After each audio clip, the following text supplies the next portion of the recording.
Dando prosseguimento aí à apresentação, faço parte do grupo 1, sou o Igor, e vou abordar agora o tema História como disciplina escolar. E antes de iniciar, o que a gente já tem que ter em mente é que essa estrutura, a organização que nós encontramos hoje nos livros, na faculdade, nem sempre elas se mantiveram fiéis ali no processo da história em si. Tanto que a autora ela vai trabalhar que o próprio estatuto da história, enquanto campo do conhecimento, mudou com o tempo, conforme suas relações com o debate científico de forma geral e com ciências humanas em particular. E foi somente a partir do século XVIII que a história começou a ganhar contornos mais precisos, elaborados e historicamente fundamentados. Tanto que quando a gente avalia a concepção do povo da Idade Média, eles acreditavam que na concepção providencialista. O que era essa concepção? Essa concepção era dizer que Deus é o verdadeiro protagonista e sujeito da história. E por isso tudo deve ser atribuído à providência divina. Diz que o homem era um mero objeto nas suas mãos. E essa concepção ela foi perdendo força com a afirmação do Estado-nação, que com seus objetivos de conhecimento histórico para o pragmatismo da política, ela foi servindo cada vez mais à educação dos príncipes e à legitimação do poder. Tanto que o discurso historiográfico foi deixado de lado a genealogia eclesiástica para se fixar na genealogia de dinastia e de nações, traço que se manteve forte até o século XX. E com esse procedimento metodológico da investigação, com objetos definidos, levando a um maior apuramento à erudição, que foi o que é herdada no século XVII e século XVIII.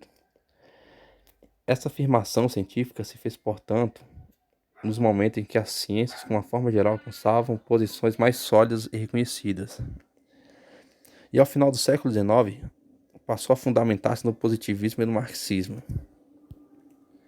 A trajetória da história, que a gente já falei aqui, na Idade Média, eles acreditavam que uma história sagrada, que era ensinado o quê? Uma história bíblica, que é ensinada nas escolas, onde a influência da igreja cristã era significativa. E a história profana, ainda mais principalmente sobre a antiguidade, chegava a aparecer por meio de textos clássicos, no elenco dos conhecimentos incluídos no estudo do latim e mesmo da teologia, né? Aí, com o conteúdo destinado ao ensino, a história ganharia importância a partir dos tempos modernos para a formação das elites, sobretudo dos herdeiros dos tronos, os europeus. Mas assim, independente disso, os colégios jesuítas já apresentavam temas de história em seus currículos, mas que de forma alguma integravam um conjunto organizado de saberes e de procedimentos que poderiam ser denominados disciplina escolar. Então foi no século XVIII que parte das reformas realizadas em vários países europeus relacionavam-se com a retratação da presença da Igreja Católica no sistema de ensino, motivada principalmente pela expulsão da Companhia de Jesus. A crítica aos modelos educativos, marcado pela influência da Igreja, coadunavam-se aos princípios laicizantes das propostas iluministas, e seu modelo para a educação pautava-se na perspectiva de uma formação para o progresso humano. Então, saía o quê? Saía o ensino bíblico, a história bíblica, e entrava o que é a formação do progresso humano, a história dos homens mesmo em si. Tanto que a história ainda não constitui uma disciplina escolar. O que desde o final do antigo regime, com o intuito de explicar a origem das nações sob a influência do iluminismo, seria cada vez menos a história sagrada e cada vez mais a história da humanidade. Com a disciplina ensinável, a história é a maior parte das vezes um passageiro clandestino nos programas oficiais. Oferece temas para dissertações de matérias que se bate a si próprio. Aqui a educação aqui ela vai falar que ela teve uma grande relevância na Revolução Francesa. Dentro da Revolução Francesa, com a produção da nova legislação educacional, a definição dos pressupostos da formação do novo cidadão, a história ainda continuaria como elenco secundário nos currículos escolares. Tanto que, abre aspas aí, o texto ele vai colocar que seria mais um complemento dos estudos clássicos da aprendizagem do latim. E eles eram que acopladas às concepções universalistas dos iluministas, que constituía na França revolucionária. A pedagogia revolucionária, no entanto, apostava muito mais nas festas cívicas e nas celebrações da memória da Revolução do que na eficácia do estudo do passado nacional, que se tornou a partir do século XIX. E Aqui a educação ela passa a ser vista como competência do Estado, né?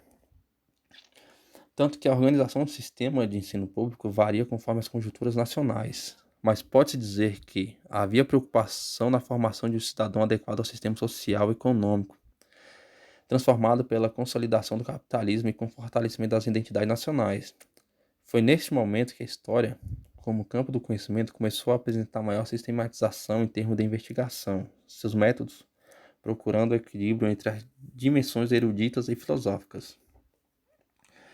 E essas afirmações das identidades cabia-lhe apresentar às crianças e aos jovens o passado glorioso das nações, ao feito de grandes vultos da pátria.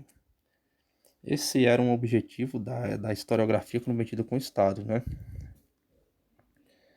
Que quem ainda elaborava, quem mandava nesses textos, eram que o próprio Estado, os programas oficiais do livro didático, eles seguiam um controle de detentores, né? Aqueles que tinham poder. E também fala que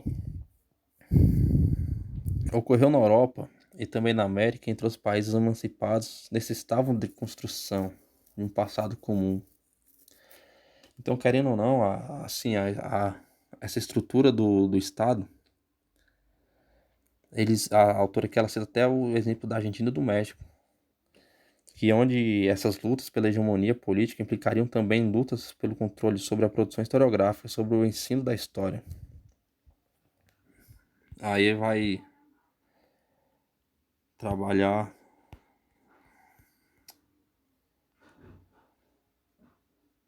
vai trabalhar também aí que fala que ao longo do século XIX a questão do método dizia respeito não apenas às investigações históricas propriamente dita, à objetividade, às técnicas e à crítica documental. Assim, e somente a partir daí que a história como disciplina escolar se constituiu fortemente marcada por uma perspectiva nacionalista, servindo aos interesses políticos do Estado.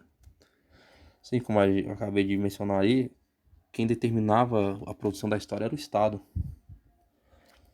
Ele era comprometido, né, com a aprovação dos poderosos aí, que eram os detentores do poder, como a autora do livro ela coloca, que ela serviria como interesse político do Estado, mas carregando também elementos culturais essenciais que incorporados garantiam a consolidação dos laços entre parcelas significativas das populações no processo da construção das identidades nacionais coletivas.